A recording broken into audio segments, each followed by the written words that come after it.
We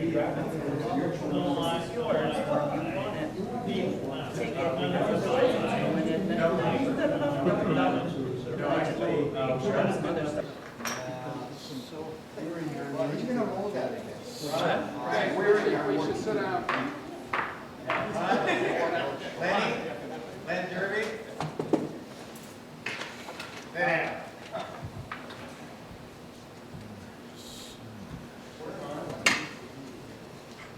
Is this on? Can you hear me all right? Oh, no, you gotta switch the. No. It's not on. Switch on. Okay, I think I'm on. Right. Yep. Keep it, I won't put it too close so that I don't distort the voice. Anyway, good evening and welcome to the community forum discussion about the culture, art, people, events during the war, conflict in Vietnam. I'm Tristan Johnson. I served in Vietnam in the Air Force for 69 to 73 as a North Vietnamese linguist. The idea for this forum emerged during the initial planning for the installation of the moving wall 2 years ago. Recently, our overall hope and goal for this evening is that everyone will leave here with a more compassionate understanding and empathetic feeling about the period and the people who served. For tonight, we convened this panel, these three, so that it could represent perspectives from combat veterans, from resistors to the war, from family members, and from the post-war generation. Members of this panel will each have about 5 minutes to offer their perspective on the following five core points, and they will introduce themselves. After which I will open the floor to questions. As moderator, I will do my best to direct each question to the requested panelists or to the one most likely and able to respond. There are pens and paper available if you want to write out your questions. Norm has those in the back. And then Jason Posnick has a mic in case you want to speak from your chair. I will do my best to manage the time, to help everyone get heard, and most important, to allow you to find a new level of understanding. We expect that this may last from now until 9, perhaps, depending on who shows up. One request, of course, please turn off cell phones. And since this is COVID and Delta variant, please respect social distancing. There are masks on the bar back there if you feel inclined to put one on. At this point, I will turn over the mic to Ernie. One of two Ernies. Yeah, Ernie, you can start. All right. I'm gonna read this. If I start talking, you'll have rambles. While I was still a student at Keene High School, I was recruited into the local Army Reserve unit by a neighbor, Captain Donald Chase. Immediately after graduation in 1959, I did 6 months active duty at Fort Dix, New Jersey, then went to work for a New England Telephone and Telegraph Company. I was recalled to active duty in 1961 for almost a year during the so-called Berlin Wall crisis. This was before Vietnam heated up, so I didn't have to go to war. During that second stint, which was at Fort Bragg in North Carolina, I turned 21, matured somewhat, and made a momentous decision. I decided to save money for a couple years, quit my good job, and go to college. I was helped immensely by a federal program, the GI Bill. By 1968, mainly because of the war, the country was in a bad mood, but I wasn't. I was blissfully happy, having discovered myself as a writer at Keene State College. It didn't hurt that I was already honorably discharged from the service, so unlike my fellow male students with their student preferments, I did not have to worry about getting drafted upon graduation. To top it off, I was a man in love. In the driveway of the old student union at Keene State, I asked the girl to marry me. Given my upbeat mood, I would have preferred to ignore the war, but I could not. My good friend and roommate had become an anti-war activist. I made another close friend, a Navy veteran, who was the main instigator in the anti-war movement at KSC. My friends argued persuasively, I thought, that our involvement in Vietnam was not only wrong-headed, but evil, and we had a responsibility to do something.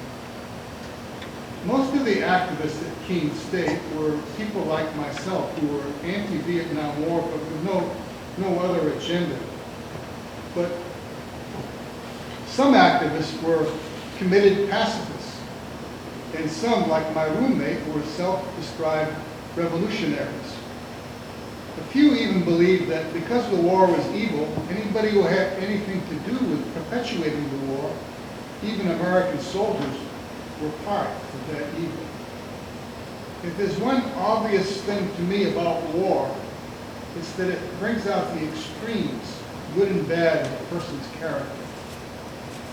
In the fall of 1969, at age 27, I set out with my 19-year-old bride for Stanford University, where I'd been accepted into a graduate program in creative writing. By day, I was a student. By night, a gas pumper and janitor at Commuter Shell in Palo Alto, California.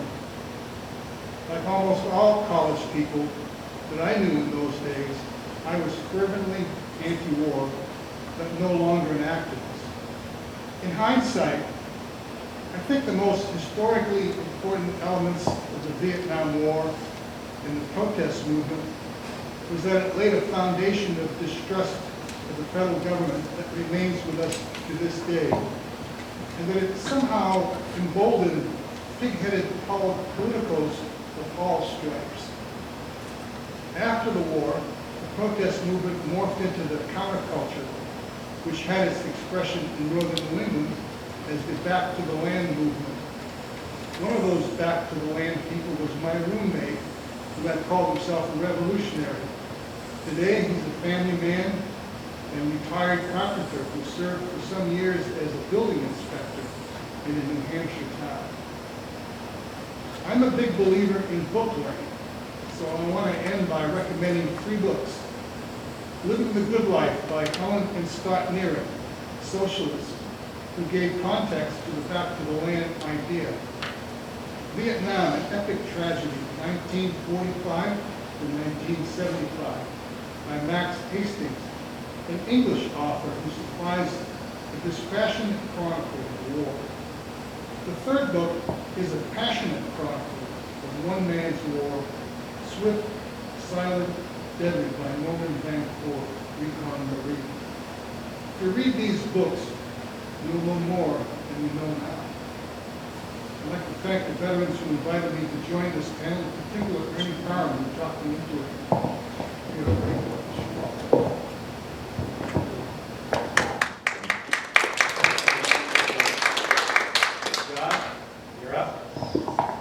Hello everybody, my name is Josh Curtis. I'm currently a junior at Brattleboro Union High School. I was born in 2005, which was long after the war had ended. However, my whole life there has been wars going on and wars that have been fought. And so me and many of my peers know the atrocities that happened during those times. During my time in class, like history classes or social studies classes, we've learned about Vietnam. And I personally think that we've gotten a much broader perspective than a lot of people had during that time. But I also think that working with veterans, working with Frank, who invited me here, and working with many of the other veterans at the Moving Wall Project, I've also taken this piece of history that we learned and turned it much more into real life. And I've heard of a lot of the experiences of these people. Through that, I think that it is important to realize that regardless of your views on this war and regardless of your views on the conflict, that the people who went overseas and fought for us and the people who served in this military are just as much people as your friend who is a family man now. I think many of them who are alive today are family men, and I think that in today's society, once again, regardless of your views on the war, we need to respect and have the utmost respect for those who fought in the war and their families and the effect that the war had on all of us, past and future generations. So that's all. Thank you very much for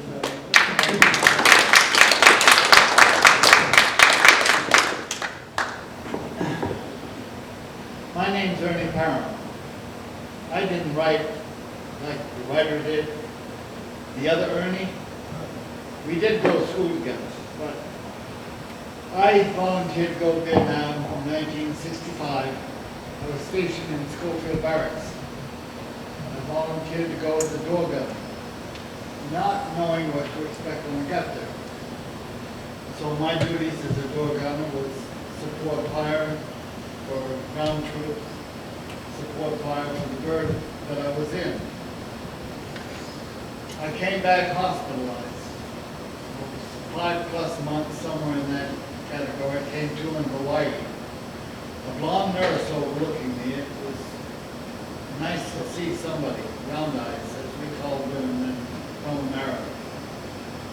But I came to, and when the 25th Infantry Division, which I had been a member of, I was a Wolfhound, 27th Infantry, they shipped out the 23rd of December to Vietnam. Our school buddy, Tippy Wrench, his name is Robert Quentin Wrench, was on the wall. He went as a medic. He came down to see me in the hospital before they sailed. I shipped back at the same time to Chelsea Naval Hospital in Massachusetts with a little amnesia. Didn't know my folks for sure, didn't know my family. I did get to go home for Christmas. It eventually came back.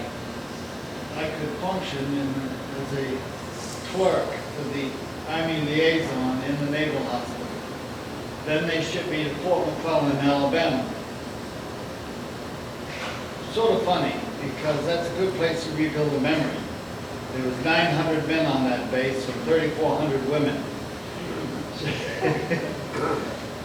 So I was in chemical munitions there for 6 months. They took a transfer to Fort Benning, Georgia, where I was a supply clerk for a gunner training. And then I got my orders, I think it was the day before my birthday or my birthday. I got my orders at 19 to go to Vietnam.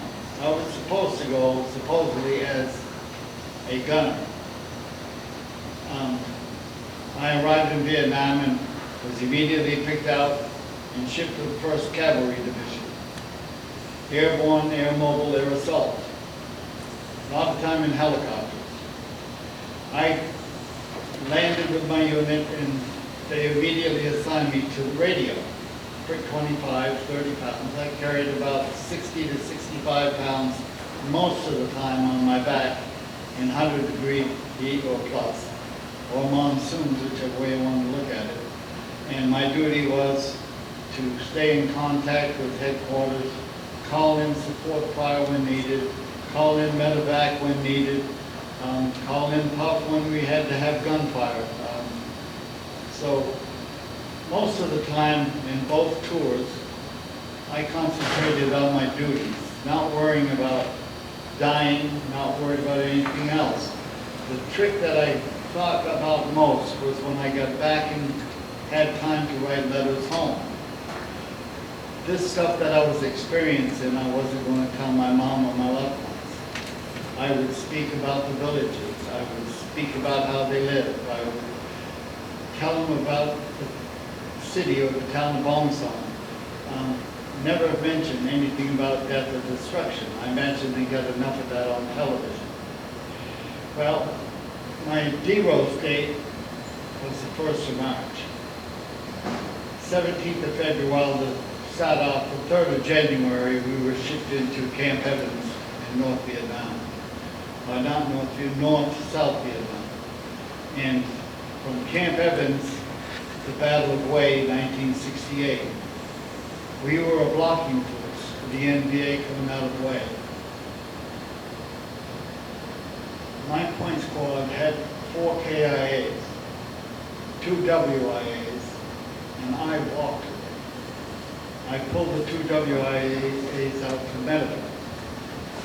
After mop-up, 26th of February, I was taken back to the LZ to go home. I cleared base. I did go to Quin Yon to visit the nurse that took care of me in the hospital. And got back. I went to Cambron Bay and flew out of Cambron Bay 9 o'clock at night on the 1st of March. I arrived in Seattle, Washington 2 hours before I left Vietnam, 7 o'clock at night on the 1st of March. And was put on a prison bus with the cages on the windows. Driving back to Fort Lewis, they were banging on the side of that bus with baby killer signs. And all other words they were using. So I cleared, caught a flight home the next morning, bright and early. Arrived in New York in uniform. I had one derail. I did go to LA to deliver the telegram to my best buddy. That was too hard to speak of. I wound up catching the flight to New York City and went to Port Authority because I had to catch a bus home. Well, on the 2nd of March, I arrived in Keene, New Hampshire. That was 54 hours after I came out of the field in Vietnam. And my mom and dad never said one word about the war. Mom had dinner ready when we got there. There was 3 inches of snow on the ground. And after dinner, I just said I'm going to walk through town. And I walked, and I walked, and I walked. I finally went up on the place where I used to sit as a kid on Gilboa. And I see the truck go up the road back down. It was my dad's. I hiked through the woods back home. It was 2:15 or 2:30 in the morning when I got there. There was never a word said about the war, except when I went down to re-enlist in May. I felt guilty about leaving my buddies back in Nam. And I went down, and 3 days after I tried to re-enlist, I had to fill the paperwork out, and they asked me where I wanted to go, and I said, I want to go back to my unit in Southeast Asia. 3 days later, I get a letter, psychological evaluation, turning me down. Telling me I was crazy. I guess I am. But the only words that were said about the war is, my mother told me I went over at 18. I came back at 45. And that means the hardest years of immaturity I lost, those 40 years. So now if I'm immature, I understand it. I want to thank you for listening to me. That's all I got to say. Thank you.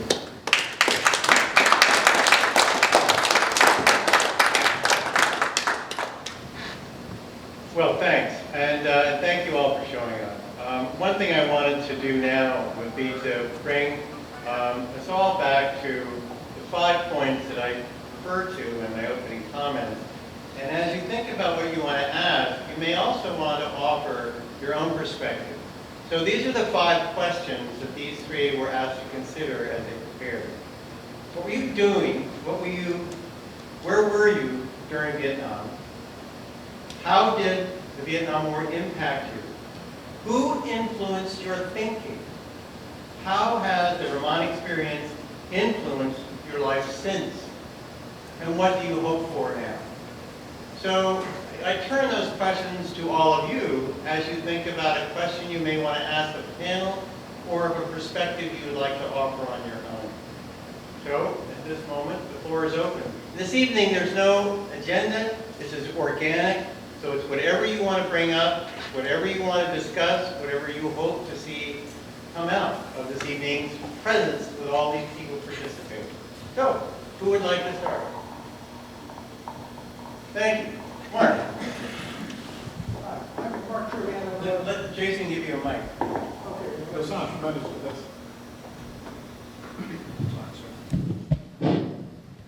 You can call it a dust softening this. Hold it down here. Well, my name is Mark Trujillo. I am a Vietnam vet. My first question is going to be for Joshua. You said during the introduction that you learned about Vietnam. And that was when?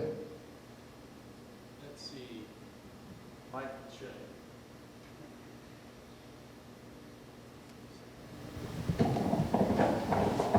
are you asking when I learned about it, or Yes. what time period? No, how old were you when you learned about it? Let's see. Today's Tuesday. When I formally learned about it in school, Yes. that would be my sophomore year, which was when I was 15, so only a year ago. Okay. Informally, out of school, I've learned about it for years, and even through just social studies classes in middle school or elementary school. They've brought it up at times, but never gotten into it. Okay, then a follow-up question is, what did you learn? Let's see. We learned pretty much from start to finish about the war. We learned how to contrast it and how to compare it to today's society. And I think because of that, they wanted us to get a better understanding of it through talking about what we know today with Afghanistan and Iraq. So it's hard to pinpoint one specific thing, I guess. It was really just start to finish, and it was a lot about the conflicts that happened, not only overseas, but in our own country, between people, between the U.S. And we learned, I guess, a lot about how war divides countries, specifically using Vietnam as an example. Thank you, John. Back at did that answer your question, Mark? No, but you went to Brattleboro High School? I did, yes. I got a rough idea of your teaching. And just for your information, whether you or not, I often teach class on Vietnam, and your teacher decided that's it. And what I'm afraid is that a lot being taught about Vietnam is erroneous. And it's being judged by today's standards of mores. Something that happened 50 years ago. Yeah, and I can't necessarily speak on super specifically that fact because I've been taught what I've been taught through our school system. So, say if you were to teach me a class, I'm sure I would have a different perspective on it. What we learned was based a lot off of today and how society works today. And it was not a specific class on Vietnam. It was, I believe, a social studies class, specifically U.S. in the World one, where we learned about all kinds of things. We learned about World War I, World War II, Vietnam War. And so I most likely did not learn as in-depth as if, say, somebody like you taught me did. More of what we did learn was the contrast between the different wars, I guess, because like I was saying earlier, a lot of this is history to us because we weren't alive then. So we don't have an idea of really what that time period was like. We can get stories from veterans or not veterans, and we can get the perspective of the teachers, but I don't think that we'll ever have a full understanding of what that time period was like just because we weren't alive then. Yeah. I would recommend a different reading list. Yeah. Try We Were Soldiers Once and Young, Bright Shining Light, 13th Valley. That would give you an interesting perspective of the world. Thank you, Josh. Yeah. Norm, go ahead.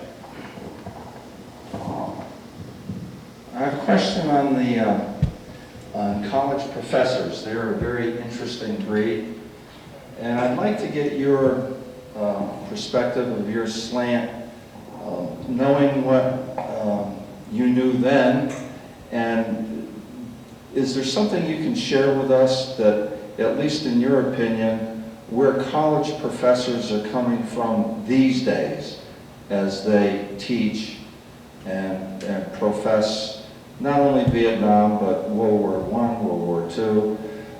Where are they coming from these days? Can you share any of that? Well, I was at Dartmouth College for 26 years, and I can tell you, it's a racket.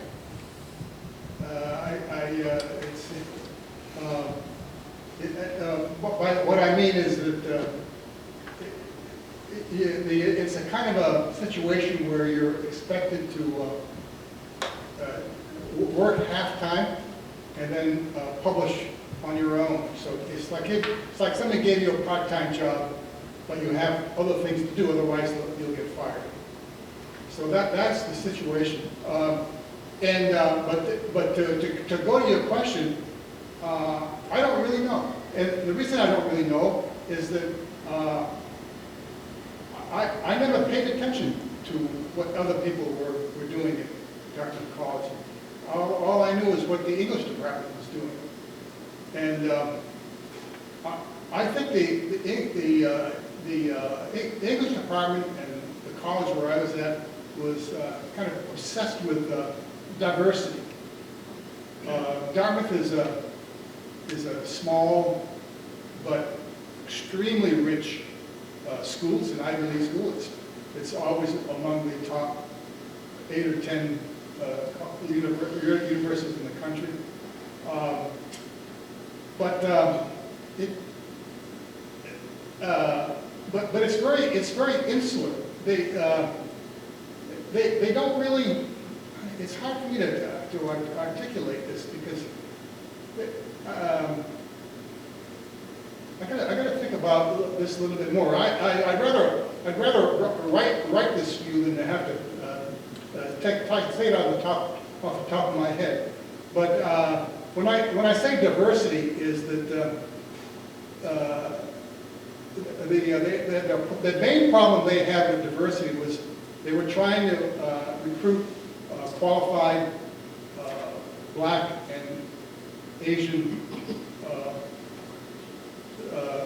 professors to teach. And the main problem they had was that the really top-notch black professors didn't want to come to Dartmouth because it was isolated and with just a bunch of white people, so there wasn't much. They felt it was a kind of an alien place to be. Philosophically, colleges tend to break down philosophically by what department they're in. English department is almost solid liberal. The biggest department at Dartmouth is economics. That's almost solid, kind of old-style Republican, big money, which you might expect, right? Ernie wants to offer some thoughts. Yeah. So, whenever you're done. Are you done? I guess I'm done. All right. Ernie, go ahead. I told you I'm ready. I took college history, and my history professor was a real neat guy, a little elderly, but we taught the World War I, World War II in Vietnam at the time when all of the Afghanistan hadn't really come about, or Iraq. But when I took that history course, he wanted to know what he could read that would explain the politics of the Vietnam War. And I told him to read Captain for Dark Mornings. It's a psychiatrist in Vietnam who suffers today, or suffered, wrote the book. that's the politics of the Vietnam War, dealing with the politics. But I mean, they did teach the peace treaty signing, the POW war camps, and that was an interesting history class that I took in Tarrant County College in Texas. But history-wise, they were teaching, and my professor told me after reading the book that I had lived half of it. But anyways, that's just my perspective on professors in college. He was a good professor. Thank you. I'd like to open this back to a point that Mark and Josh were digging at, and that is the culture during the period of Vietnam. And I'd like to ask anyone in the room here who would like to shed some light on what they felt the culture was in the U.S. during the 65 to 75 period. Anybody would like to? Sure, go ahead, Ron. My perspective of culture is war is the same no matter where you're at, whether it's World War I, World War II, Korean War, Vietnam War. People get killed, and that's the worst part of war. I'm not a very good public speaker, so I know I talk a lot, but I'm not a good public speaker. The thing I found, though, the difference is, like in the 60s and the 70s, yes, we had college campuses protesting the war and such. I don't see it for the last 20 years. It's a different kind of culture. It's not the same anti-war culture as it was in the 60s and 70s. And that's just the way I see it. Anybody else like? Sure, go ahead. Jason, to your left. I was still on. Thank you. I was a college student in 1964 to 1967. My perspective of the war during that time was I didn't know what was going on. I had no idea. The only thing I knew was that several of my fraternity brothers were in this thing called ROTC, and that they were going to get a commission at the end of school and go on from there as an officer in, I assume, the Army. I think that's my problem, because I was having too much fun when I was going to school, number one. Number two, I tend to insulate myself from those things which are distasteful to me. But I learned from them that in order to survive in 1967, you were dependent upon your draft board. Your draft board assigned you a number, as I understand it. And depending on the lottery, you could be called up and put in the Army and probably go to Vietnam, which would not be a good thing in my mind at that point. My answer to that question was, I decided I would enlist in a program that said, you will be this. When you're done with this program, when you're in the Army, you will end up as this. It ended up not being true, which I think most people have found that have been associated with the military tends to happen quite often. So I got really scared and ended up in a place I didn't really want to be. But the funny thing happened with the Army was they taught me to not worry about that. I went to officer candidate school in the infantry, at an infantry MOS or a purpose. I was supposed to be in the Signal Corps, which I thought was the best place to be, safest in maybe a hut with a radio or something like that, that was bomb-proof. That didn't happen. I lost 3 of my fraternity brothers who were ROTC members, who became second lieutenants in the infantry, had a platoon, and didn't make it 3 months through the service.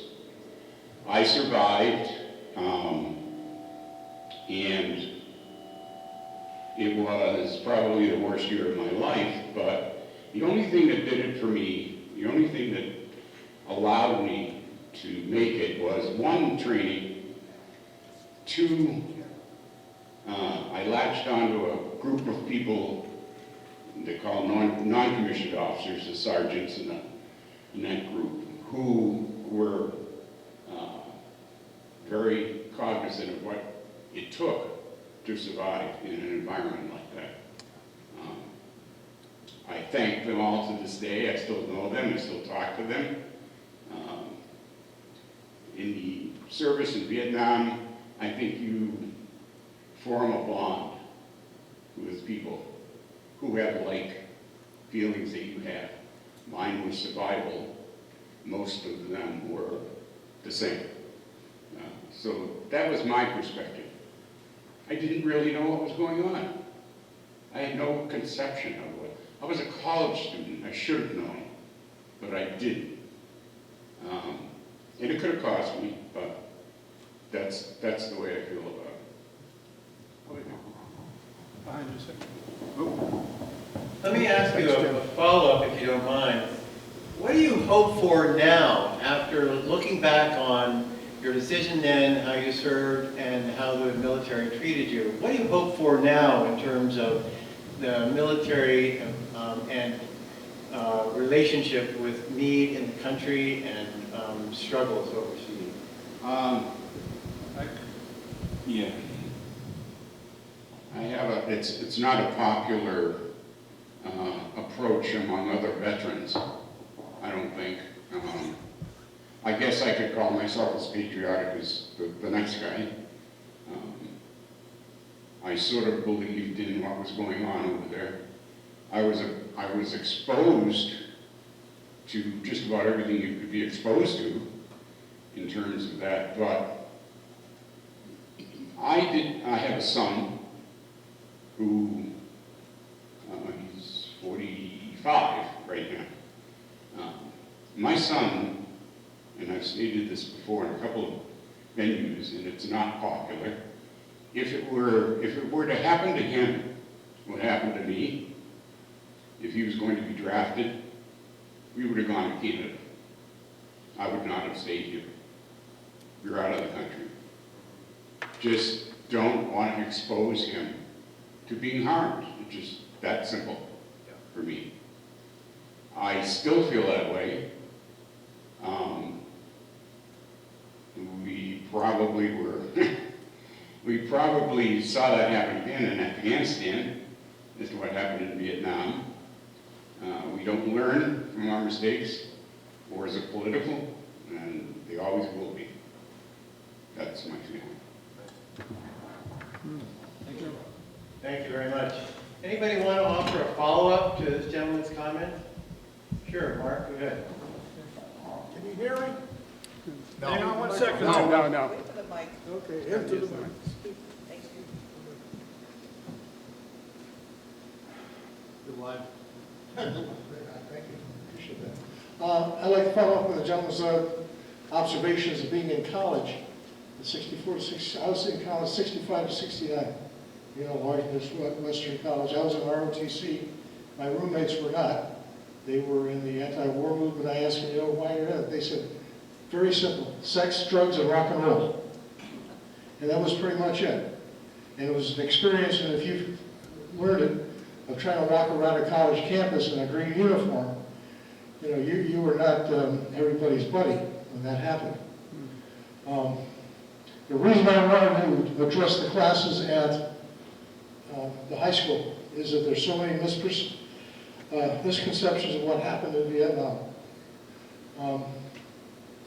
Everybody's on the assumption that most of the people who were over there were drafted, and that's not true.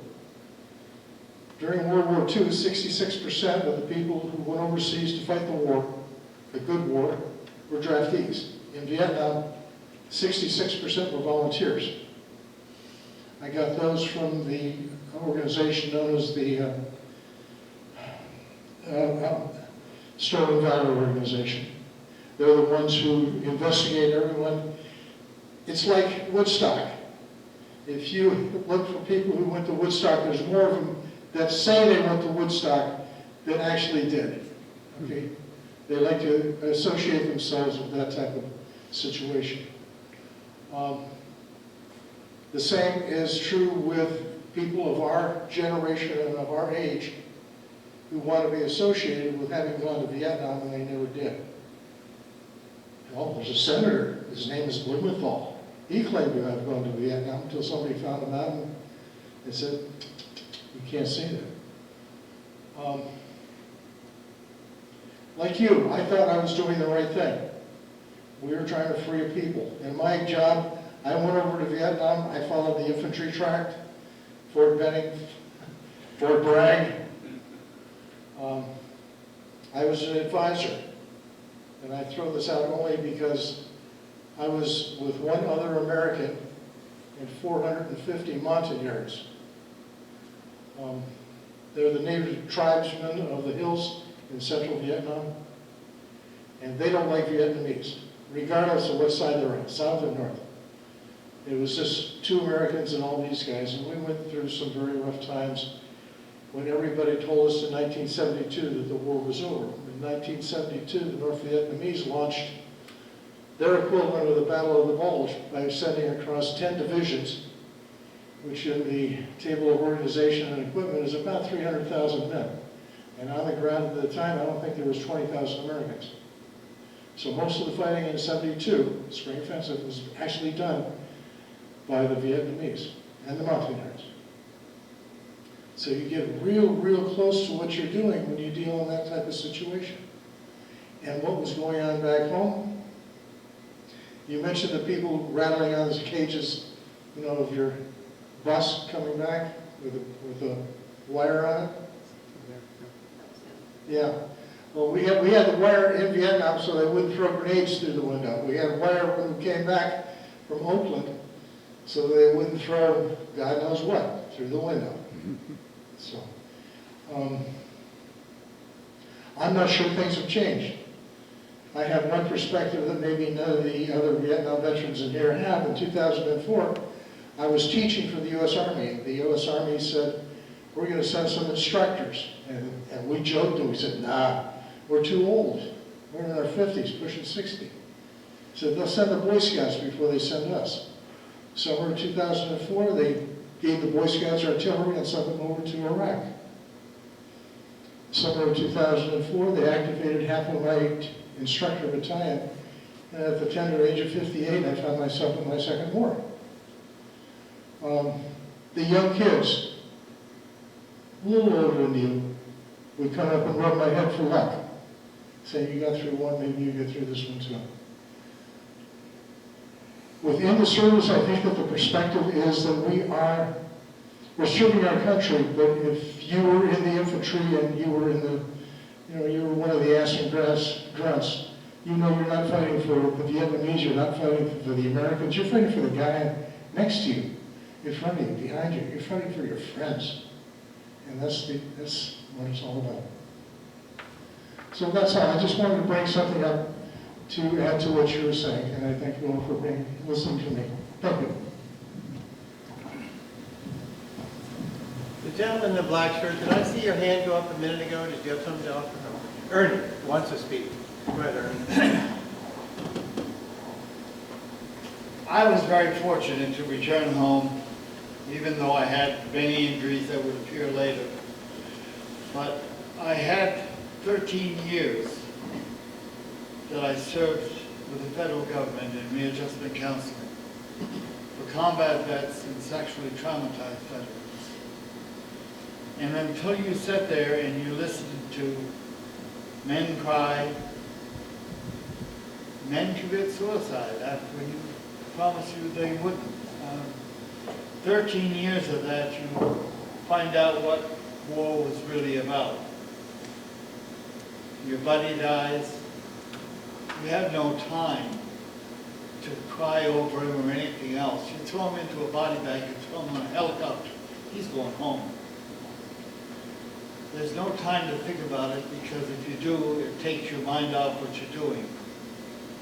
Combat is ugly, you don't think about dying, the only thing you think about is the guy in front of you and the guy behind you. The important thing is that they're going to go home with you. I didn't realize what I was getting into when I first went. When I came home, I felt guilty about leaving them. Working in readjustment counseling for 13 years and listening to what women and nurses went through in Vietnam by doctors, and what women experienced as even donut dollars. It was things that you shouldn't have to listen to. And when you listen to combat veterans who sit in there, and it takes a long time to bring a guy back down to talk about it, because they don't like to. But it's not easy to listen to for 13 years. It tears you up in more ways than one, and it gets to a point where I'm glad they retired me. I have had 3 spinal fusions because of helicopter hard landings, as the captain called. I've had part of my stomach and intestines removed because I picked up shrapnel. I'm walking today, and I'm 75, and I'm still pretty good shape to keep myself going. But you never understand what anybody goes through until you've listened to it. That's all I've got to say. And when I came home, I didn't know what to think of the generation that was banging on my doors. I didn't know what to think about Woodstock.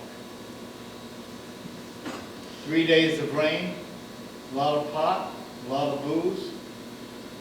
Janis Joplin walking around with a bottle of Southern Comfort in her hand. Yeah. 3 days. One time in a lifetime experience. Never happened again. In Vietnam, I pray never happens again either. I want to thank you. Yes, Bob, you have something to offer? Yeah, I would. I'm sorry. Before you do, I just wanted to offer just a personal piece. I joined because I thought it was the right thing to do. At that time, there wasn't anything clearly telling me don't. It just felt like I should do that for this country. So I did it. But what then happened was, because I was selected to be trained in North Vietnamese, and the others in my detachment, we were all college educated. We all began to ask, why? What is happening? Do we really believe this? And the more the years passed, the more we asked more and more pregnant questions, and the more and more we began to challenge. And we're lucky we got out without disciplinary procedure, but it was a time when I didn't know who to believe, whose thinking was the thinking I should follow. It was a very confusing time frame. And as Ernie was saying, that at that period, and as you were saying as well, that you didn't know where the guidance should come from, that you should latch onto, that would allow you to feel somehow stable. It was really, anyway, so just a little personal piece. Bob, go ahead. Yes, thank you. I want to thank all 4 of you for being up there, by the way, and also the people who came here tonight who wanted to learn more about this period of time and express some feelings. My comments are going to reflect a little bit about college professors and teachers in high school and to some extent nurses. So I'll start with Professor White, who's in the history department at Dartmouth. He became very involved with a number of his students who died in Vietnam. And he felt compelled to reach out to the community of people who had been in Vietnam as soldiers and nurses and wanted to get some feeling for the period of time between 1968 and 1969 when these 4 students of his had died. And he actually went back to Vietnam and went to the places where these were all men who died. And the book is called Enduring, E-N-D-U-R-I-N-G, Enduring Vietnam. And I thought that was a very good title because when a person is over there during that period of time, whether it's 12 or 13 months, the Marines always get an extra month. It is a period of time in which you're really enduring a certain situation that's pretty uncomfortable. Next, I want to talk a little bit about Josh, about your experience at BOHS. Did you take anything from Mr. Holliday yet? I did not, no. No, okay. I have not taken any. Well, unfortunately, he's retired, so you're going to miss out on an incredible teacher of Vietnamese history. And one of the books that he had required reading for everybody who was I believe it was a junior class, is a book written by a nurse who was in Pleiku at one of the big hospitals called an evacuation hospital, which had about 500 beds. And an incredible book written by a woman who went through hell, honestly, and actually ended up taking her own life. I think she was 52. She had a lot to do with the women's veterans movement. I just wanted to say there were about 10,000 nurses who basically volunteered to go to Vietnam, and I think if there were any heroes, it was the nurses. They over and over again were the people who held the hands of the men who were dying, and they had to do this repeatedly, be the mother, be the girlfriend, be the last person to hold the hand of the person who's dying, and unbelievable what they did. It was remarkable, and they went through so much, and they've had a lot of pain. Every one of them has been over there as a result, and I really think that the nursing profession is wonderful anyway, and those people who were over there as nurses were particularly wonderful. Anyway, those are my comments. I just wanted to give a plug-in for Professor White, for Professor Holliday, for the teaching of that course at UHS, which is amazing, and particularly for the nurses who served so admirably in Vietnam. Just an amazing group. I think 9 of them died in action and are on the wall. Let me ask if any of the ladies here would like to pick up on this point about the nurses and the time they served and actually what they went through. Would any of you like to reflect on the feelings you may have developed while Bob was speaking? Don't be shy. I mean,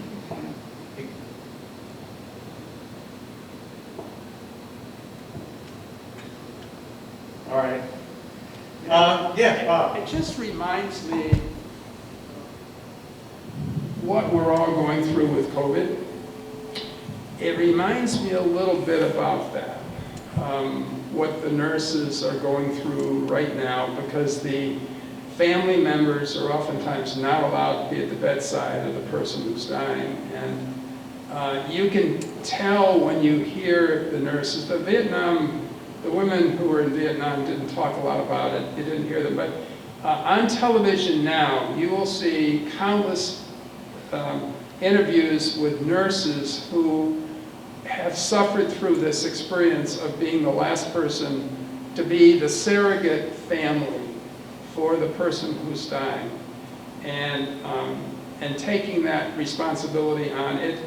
It is, in a sense, it's a very wonderful thing that they're there, but the price you pay to see that over and over and over again, it's a big price paid by those nurses. And I'd have to say I put a great plug in for the nurses, what they're going through with this COVID across the United States. It's just unbelievable what they're going through, how they're performing.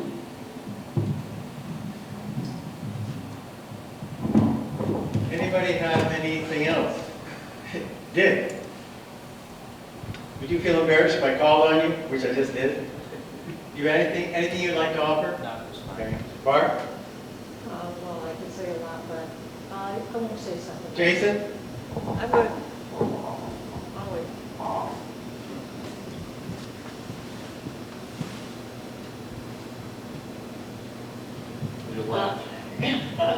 I'm a wife of a Vietnam veteran that I'm very proud of.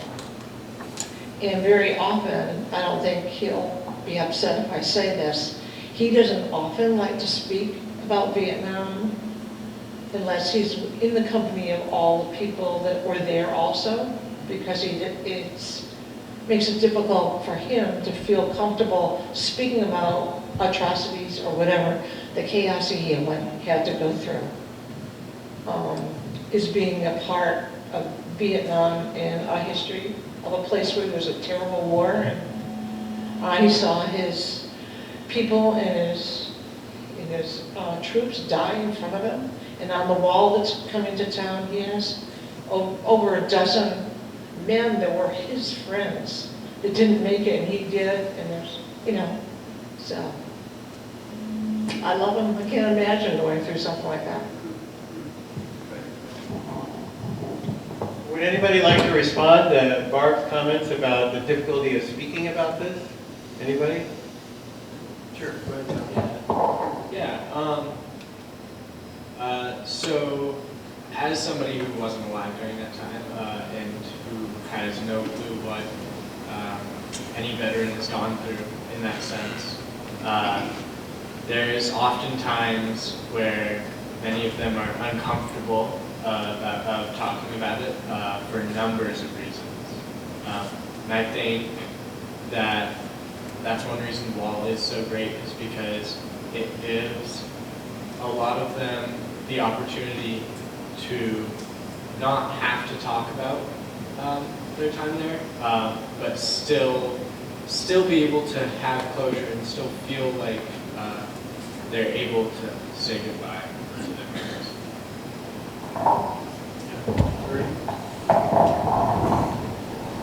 They say that a combat soldier very seldom talks about the war. I had two uncles and in-laws that fought in the Battle of the Bulge. They didn't like to talk about the war. And very few World War II veterans liked it. Vietnam veterans have a hard time talking about it also. When I went into readjustment counseling, it was explained to me in one way. It's like walking your bare feet on a stony beach. You definitely don't want to do it. It hurts the hell out of your feet. And that's the same way when you talk about Vietnam. The more you walk on the beach, the easier it gets on your feet. It doesn't hurt so much. The more you talk about Vietnam, it doesn't hurt so much. I've been talking about Vietnam since 1978, when I first went into readjustment counseling for myself. There was a few things that I had to get over to learn to live with.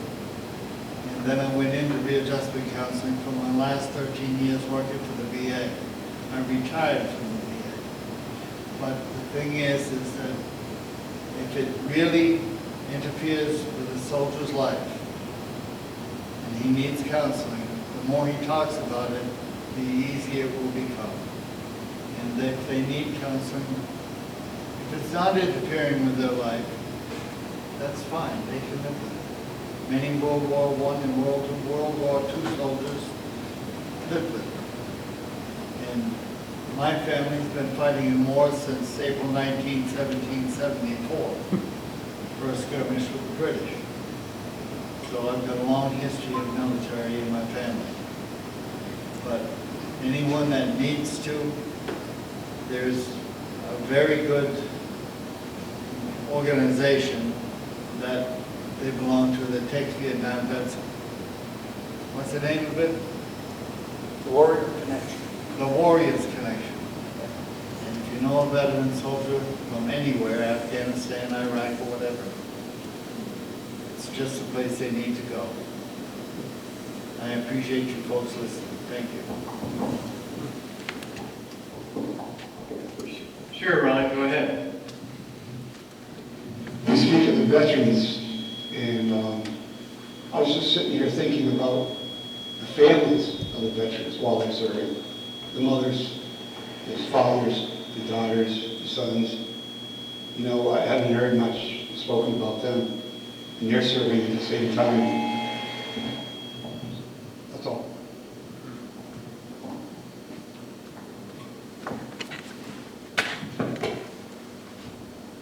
My mother just told me I got old.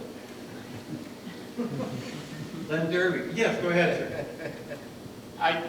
The other thing too is maybe on a little bit better subject, it would be the VA itself and what Vietnam veterans and how they're treated these days. I for one, and I'm going to get some agreement, I'm sure. Many of us were victims of an agent called Agent Orange, which was a defoliant that was poured out in large amounts in Vietnam, which causes a myriad of problems later in life. The VA, and my only experiences in this area would be New Hampshire, Vermont, even Massachusetts, is the VA has VA hospitals around that treat the veterans, I think, in this area quite well. Certainly in my case, they follow up on everything. They treat you with the best possible treatment they can give you right now. It's not always true in every part of this country. And I think that's where some of the animosity comes from people who aren't as knowledgeable about the war as a veteran would be. They may have to wait for treatment. They may have treatment that goes untreated or illnesses that go untreated. They may not get all of the benefits that are possible to get. That's where Tom French comes in. Tom, I don't know how many there have been, but Tom has been instrumental in getting benefits from many veterans in this area who might not otherwise get it. Am I correct in saying? Yes.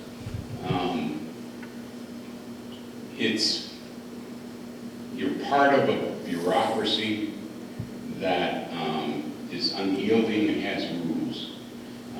But I won't say he circumvents them, but he circumvents them and gets people the type of help that they need from the federal government that's, I think, required for every veteran who ever served in any war, as far as I'm concerned. There's also at the White River Junction up in the White River Junction VA Hospital has a doctor who's dedicated to documenting all the case history and all the symptoms and all the regions of the war zone that people served in order to be able to very clearly link symptoms with chemical agents and presence in Vietnam, so that for her and for her records, she has a solid database that allows for a conclusion to be drawn based on fact and multiple cases of the symptoms relating to place, relating to chemistry, and relating to internal impact. But the sad thing is that, and this relates to a comment I think you made earlier and others have made, the distrust that exists around the political side of war is here we are in 2021, and she has been fighting to accumulate this database. What are we, 50 years plus from Vietnam? And she is still struggling to get legal interpretation and support for the documentation she's concluded, just like Tom French has been doing. So let me turn to Len Derby, who is instrumental in bringing the wall here. Len, what do you hope for out of the experience you've had and what Vietnam has been? Sure. Yeah, I got to say, I first learned about Vietnam extensively when I was a junior and senior in high school. I graduated Whitingham High School in 1966, and I elected to join the military by going in on what they call the High School Graduate Specialist Program. And doing that guaranteed me that I would get the job that I wanted. I would be trained for that job, and I had the guarantee, which I carried in my wallet for that whole duration. Well, I wanted helicopter repair. Well, okay.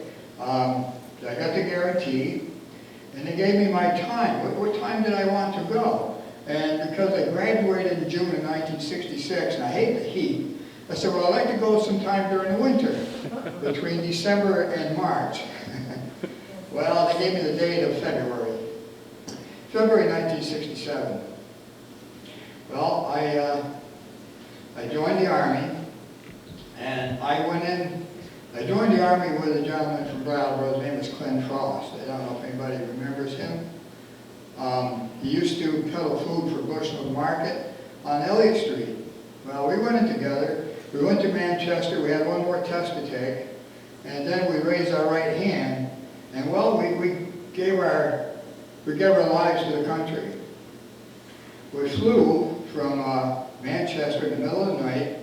We were supposed to go to Fort Dix, but Fort Dix was filled up. So they sent us down to Fort Jackson, South Carolina.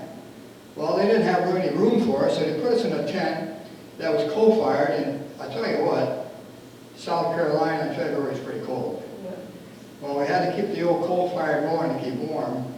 It was called the Zero Week. We got our haircuts, our ID cards, our fingerprints, and all of our uniforms. Then after a week, they bussed us down to Fort Gordon, Georgia. That's why I went through basic training. So 8 weeks of basic training.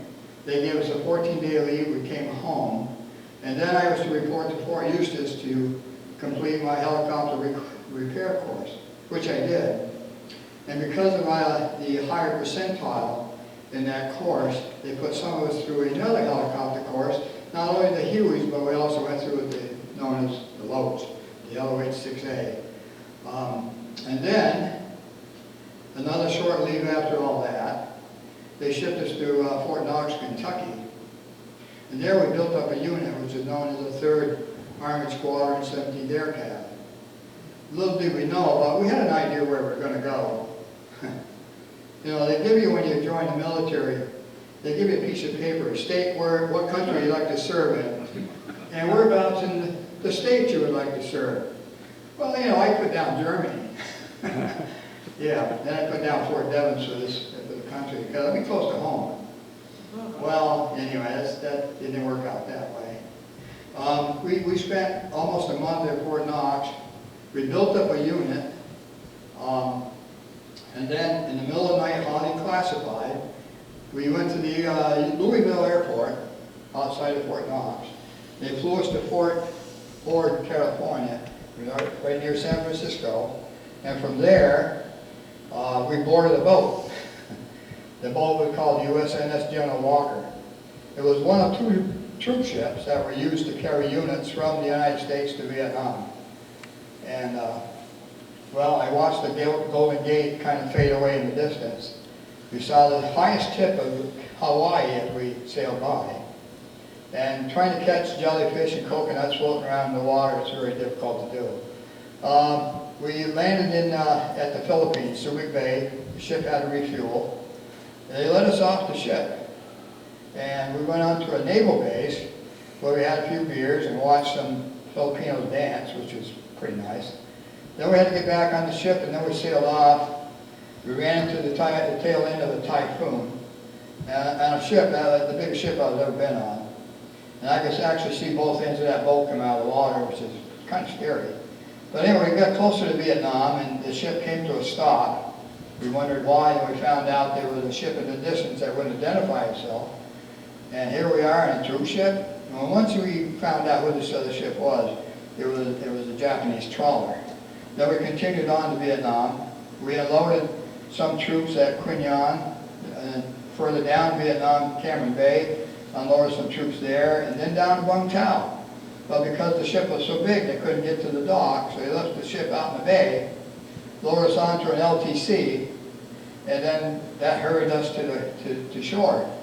Then we went through the PX, and we had supper there. It was kind of late at night. Then from there to the back end of a C-130.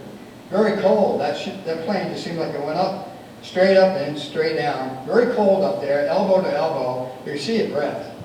We landed at Benoit Air Force Base. Then from there, we took a bus to a base called Zion, which is just a little bit outside of Saigon. We did some repair work there on Hueys, And little did I know how hot it was in Vietnam. At that time, it was 85 to 90 degrees in October of 1967. But the heat was different. You could tolerate it more than you can the heat we have here. And then we convoyed from Zion to a place called Tay Ninh. And we stayed there for a good portion of the time during the Tet Offensive even. And I became a crew chief and also door gunner, relate to what Ernie was talking about. And some door gunners actually went through an actual training to become a door gunner. Well, we were tossed into that. The door gunner sat on the left side of the aircraft, and the crew chief sat on the right side, but he also sat behind an M60 machine gun. And it was your job when the aircraft landed at POL, you had to refuel it. That was the crew chief's job. And of course you had to plug in this little wire to ground it. We just put our hand against it and that would eliminate any static, which could cause an explosion. We were at Zion for a good amount of time, and most of us in the 17th Aircraft were there for about the same time, so we were going to de-roll back to the United States in a short time. We went back to Zion. So I had about 3 weeks left. They took me off the aircraft because I was a helicopter repairman, and we had new guys coming in to replace us. I became a team leader, and I was giving these new guys field training on how to repair a helicopter. So, well, that was fine. My time was finally up, and we went back to Benoit, loaded onto a civilian aircraft, and flew back to the United States. Well, we landed in Tokyo on the way, and we got off the plane, went into the terminal in Tokyo because the plane had to refuel. We had a great time there. It took about an hour, hour and a quarter. We got back on the plane, flew off to Seattle, Washington. And we saw Mount Rainier from the air. And we landed at Seattle. And they told us, well, we couldn't get off the plane because the captain of the plane came over the intercom and said, boys, we can't get off the plane, but we got to land to refuel. All right. They said we were contaminated. And contaminated with what? We don't know. We just came from a war zone. But yeah, we were contaminated? Okay. Well, we had a 2-star Marine general, a major general, on plane. He said, so I'm going to be right back. And they let him off the plane. He came back in about 15 minutes. And they roped off an area from the plane into a little break room about, well, 1/3 of the size of this room here. It had a few vending machines. We could get what we wanted out of the machine, get back on the plane. Then the plane flew off to McGuire Air Force Base in New Jersey. And then from there, we had to go through customs. And then it was, from that point, you had to find your own way home. Of course, living near Brattleboro, well, in October it's pretty cold. I got to Port Authority. Well, I was in my khaki uniform because I left the tropics. And here it was very cold. I got to Port Authority. And I found Vermont Transit or the Greyhound at the time, and I booked a ride to Brattleboro. But during the meantime, waiting for the bus, waiting for my time to board the bus, there were people in that Port Authority terminal, because I was in uniform, got into my face and said, why don't you burn a few more houses down? Well, that kind of bothered me a little bit. And they called me because I was in the military. I was part of the U.S. government. You called me McNamara, and I didn't like that. McNamara was responsible for houses being burned down. It wasn't my fault. But anyway, my bus was boarding, and I got on, and I came to Brattleboro. 5 o'clock in the morning, October 8th, 1968. Very cold. All my cold stuff, my jacket, everything was in the bottom of my duffel bag. The bus station was closed, and I had to call my parents. So I found a phone near, I think it was Finest at the time, up on Canal Street. The bus station was there. I finally found a phone and called my stepdad and said, I'm here, can you come pick me up? Well, he did, and I got home, and I slept for a whole 2 days, 2.5 days. I couldn't believe I slept that long. It was like I wasted time, but well, I found, you talk about culture shock. When I was in high school, we had a dress code. Boys couldn't wear jeans, they couldn't wear sneakers, You had to have your hair trimmed, or they're going to put a ribbon in it. And when I came home, there was long hair, jeans, girls wore shorts. And I said, wow, what happened? Did I miss something? It was like a whole chunk of your life is gone. Oh, really? And a lot of Vietnam vets can attest to that. But anyway, I went to work at a few of the local companies. I worked for Brattleboro Roofing when I first went into the military, and of course you're obligated to go back there, which I did. And then I worked in other local companies around the area, along as Fullflex too. I became a lab technician at Fullflex for 21 and a half years. So I became very familiar with the Moore Company, which is where we're going to have the wall. I thought, it's just been a long time goal of mine to get the wall in Brattleboro. And I've seen the wall in other locations around New England, New York. And I thought, gee, it'd be great to have it in Brattleboro, because a lot of Vietnam vets here, I think, would like to see that wall. They haven't seen the wall in D.C. So we're working on that. It's coming to fruition. Absolutely. Next week, it'll be here. We're assembling the wall Thursday at 8 o'clock. Anyone that's interested wants to carry panels, there's 74 panels involved with this wall. I'm excited, I really am. Prior to this, I'm president of the chapter in Brattleboro, chapter 843. Have been for 20 years. Prior to that, I didn't want to talk about Vietnam like a lot of Vietnam vets did. We want nothing to do with it. You mentioned Vietnam, I shut up, I don't say nothing. Back in 1991, when Vermont had their bicentennial, I was called by somebody in Brattleboro. I lived in Halifax, actually 17 miles west of here. Asked me if I wanted to come down and march in their parade with Vietnam vets. And I said, no, not really. And then I thought about it for a second. I said, well, how many Vietnam vets do you have? Well, we have a couple of units. Oh, really? So, okay, I'll come down. Well, anyway, I ended up carrying a bamboo stick. There was chapter 1 from Rutland, which is actually the first chapter within the country. That's why I call it chapter 1. And chapter 601, which is a fairly new chapter at the time. And so we had quite a few guys, and some guys didn't belong to any chapter at all. But I came down and we had, I don't know how many there was. I would say at least probably 60 to 80 vets. I was amazed.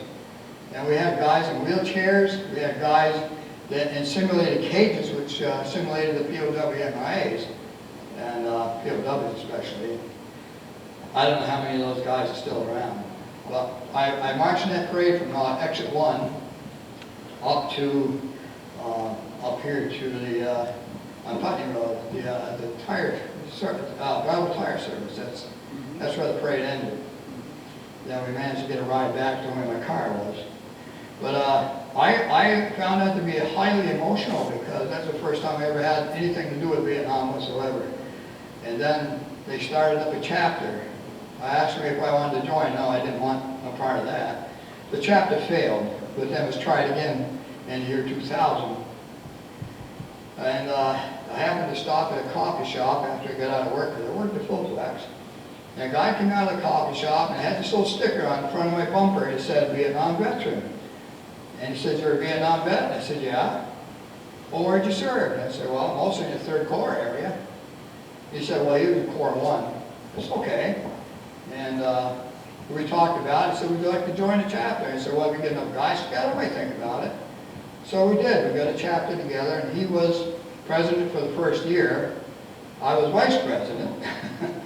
And then the second year of our chapter, we were chartered by Congress, like the VFW, American Legion, all those. And then somehow I got into the presidential spot of this chapter and have been ever since. I can't seem to find anyone to take my place. Bob was my vice president for quite some time. Thank you, Bob. Smart enough to not be president. Absolutely. But yeah, we've come a long way, and it was our goal to change the perspective of the Vietnam vet in the public's eye, and I think we did a really fine job. I wear my hat now into a store, and I have people walking up to me and, thank you for your service. I've never ever heard that before, but I hear it so often now, it's like, wow, this is fantastic. But you're no longer known as a baby killer, and they don't throw rotten eggs to tomatoes at you anymore? I said, wow, this is fantastic. And wow, what a change. I think we actually changed the public's eye on the Vietnam vet. You know, you're not baby killers, you're doing what you're supposed to do. You're doing what you're obligated to do. And when you join the military, you're signing a blank check for your life. And I enlisted, yes, I did. I had 5 uncles and a grandfather served in World War II. I had 2 uncles in the Navy, 1 in the Marines, and 3 in the Army. And my grandfather was also in the Navy, and most of them served in the South Pacific. My grandfather was with the Seabees, and he built airstrips on some of those South Pacific islands. And he had pictures that I remember seeing as a kid of dead Japanese. And I wondered, how could you ever get those home? Because we weren't allowed to bring anything like that home at all. Anything that would destroy government property, you weren't allowed to bring that home unless you could send it home. I had lots of this kind of stuff, but I decided no, I couldn't send it home. I had destroyed helicopters that were hit by rockets and dead Viet Cong. Well, you don't bring those sort of things home, but it's in your mind. It's one of those things that it's never going to disappear. You tuck it away in the back of your mind, but it's always there. Lynn? Yes. Well, that was one hell of a biography. Okay, I didn't mean to. I kind of like this gentleman. I kind of ran along a bit. Throw one last question Yeah, at you, sure. which is the one I started with. Right. What is your hope out of having set the wall here for people who go there? What is your hope? My hope is that people will see Vietnam in a different perspective. And that this will give them a bit of history about Vietnam as well. But to see the names on this wall, it's a certain power that you can't imagine. Unlike a monument that might stand vertically, made out of marble or maybe concrete, Maya Lin, who's the one that had designed the wall, saw the power in the name on the memorial. And this is why the Vietnam War Memorial became about. There's a lot of names. You see this wall with those 58,000 plus names on it, this strikes you differently than looking at a plain monument. This memorial is one of the most attended memorials in D.C., believe it or not. And I've seen a lot of memorials in D.C., plus the Vietnam Memorial, but it takes your breath away, it really does. And they say it's a memorial that heals. Well, I'm not too sure about that. I find it difficult to actually walk away from it. I could stand there and look at all those names for a long, long time, but I have friends on that wall. And it's an emotional thing, it really is. And like I said, I've seen the wall many times, and I've seen people carried away. And I was wondering, why, but I know why. It's an emotional thing, and we tend to have Kleenexes for people that may need them. So, yeah, I'm proud that the wall is coming here, and I hope the community is going to be affected as well. I think it's a great thing. Yeah. Thanks. Yes, Bob? Well, I just want to say we all have a great debt to Len Derby for his dream and his vision of bringing the wall here. It's actually coming, and we are all so pleased about that. It's going to be a great thing for our community, for this area, and we have Len to thank for that. I do have a question for Professor Ernie. Yeah, I'll make it better this time.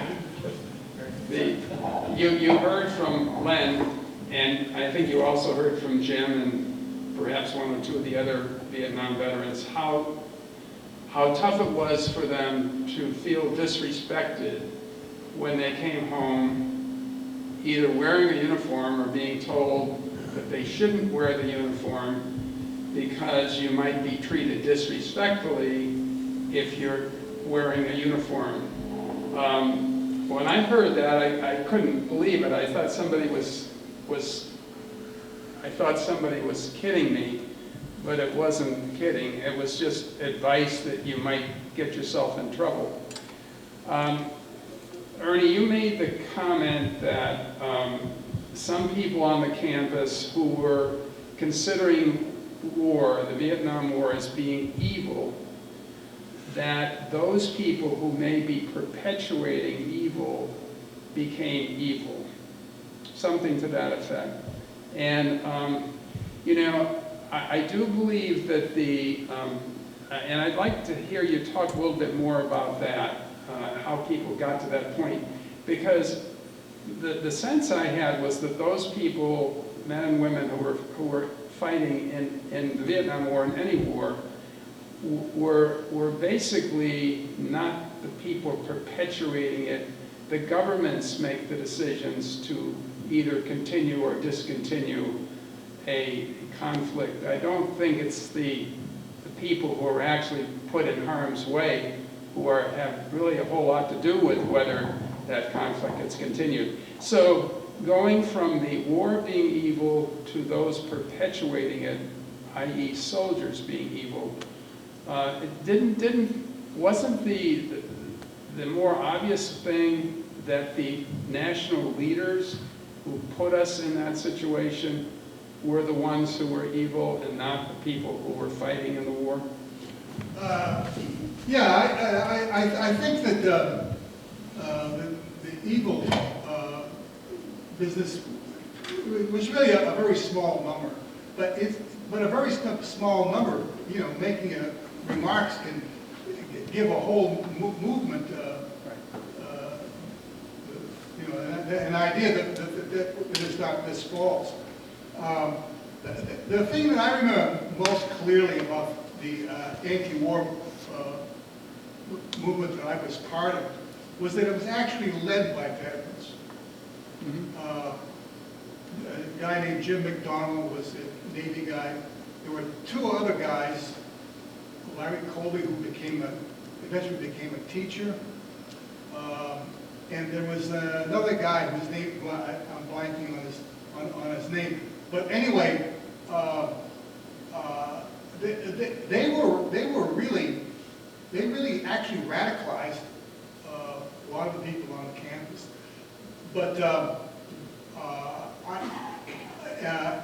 I think that maybe it's human nature, but some of the people that I was part of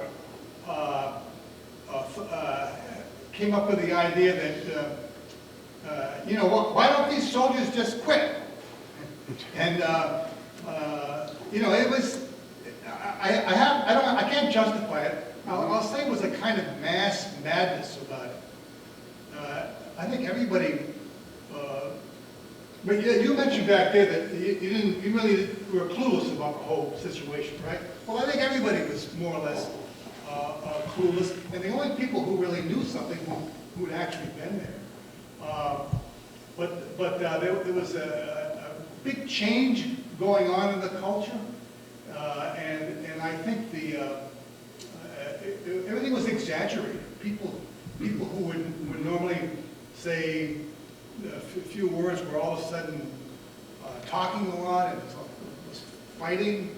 I think the country went crazy in 1968. I think that's what happened. And I didn't know if it ever recovered.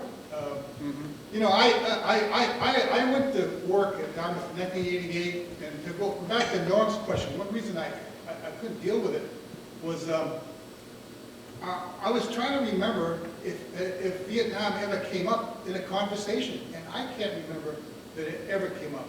By 1988, I think people just wanted to push it out of the way and forget about it. And it's come back within the last maybe decade or so, because we've got into similar types of wars, right? You know, you brought up the subject. Well, what about what's happening now? What do we think now? I think that's the most important question. What out of your experiences in war can you bring to our current thinking in the United States? Sure, Ron. Just a second. I just want to throw out that everybody who did serve, who is a veteran, came away from that experience with a broader perspective about humanity, inhumanity, and morality and intelligence, and ought to have a place to share that. because we need a clear moral guide, a clear example from those who've had a chance to see both sides of the moral story. And I think those of us who have been veterans can certainly feel that, articulate. That's tough. That's really tough. But we have that to offer, which is why I'm glad Josh is here, and it's clear from his interest that he's looking for some of that in an imprecise way, in that it's so difficult to define the pieces that you want when you're his age, that we want to give out at our age. So I think that that's a tremendous value that veterans have that may be tucked away, but in some fashion needs to get shared. Just a minute, Ron, before you. Frank, did you have anything you want to offer as you've been sitting through all of this?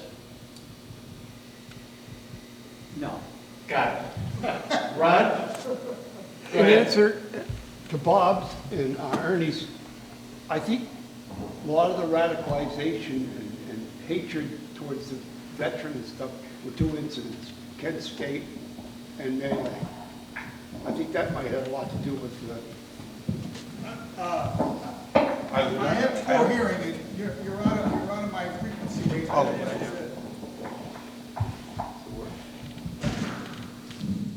I was speaking of Melee and Kent State as having a lot to do with probably the feelings about Vietnam War. Oh, I'm sorry.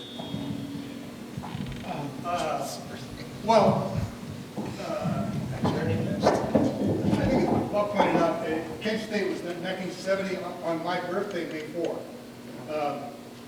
But I know that event had a profound effect on the people I knew at the time.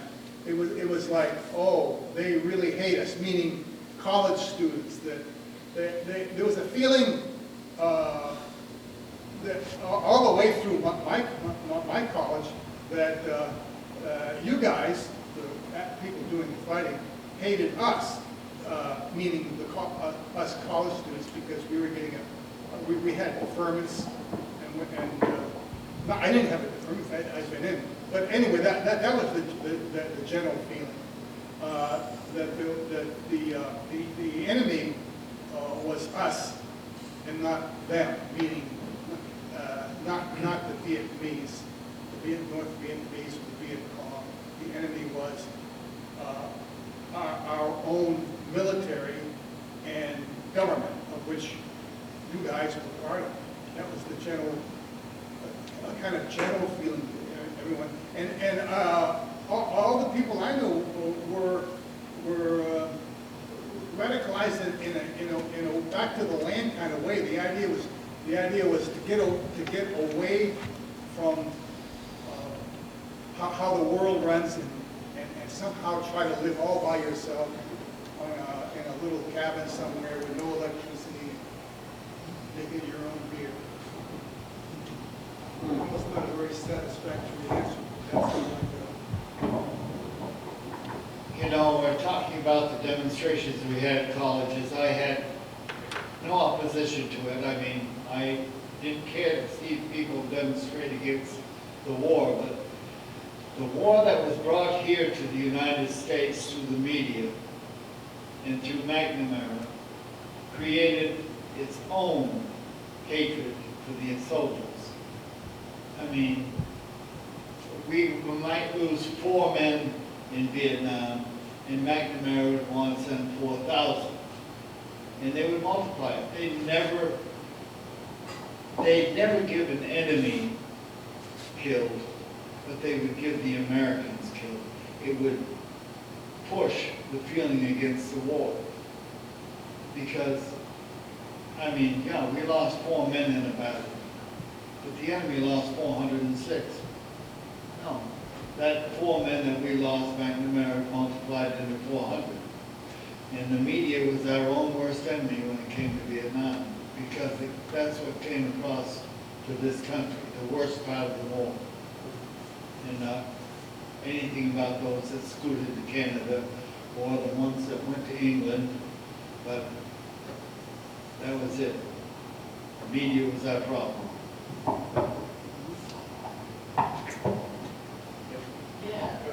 Yeah, I was just gonna say, I think relating that to today, where the media is, I think, a lot different than it was back then. I think that is a big reason why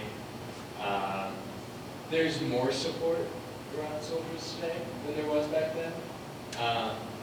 Is because as of today, unlike back then, it's very easy to find the right information and find the reality of things, no matter what side you're on, no matter what your political views are. And I think back then it was a lot harder to do that. The first talk I got was Vietnam veterans. Frank. After 1990. It's getting late, I'm tired, it might be time to start winding this down. Yeah. I was just about to introduce that thought. So, thank you, Frank, the keynote. So, anybody have any final points, any final questions? Well, thank you all so much for coming tonight. Thank you for those of you who participated, those of you who listened. I hope you walk out of here with something that you didn't expect, that may be helpful and enlightening. And we hope to see you at the wall on next weekend. Thank you all very much for coming tonight.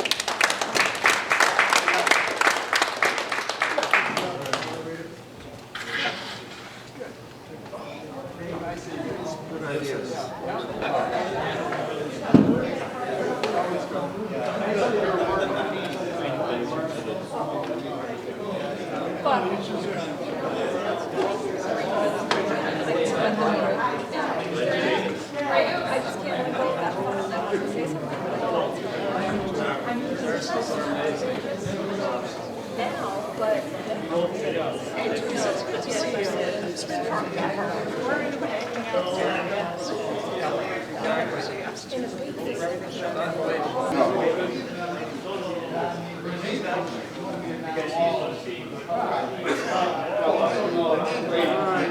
Good night, everybody.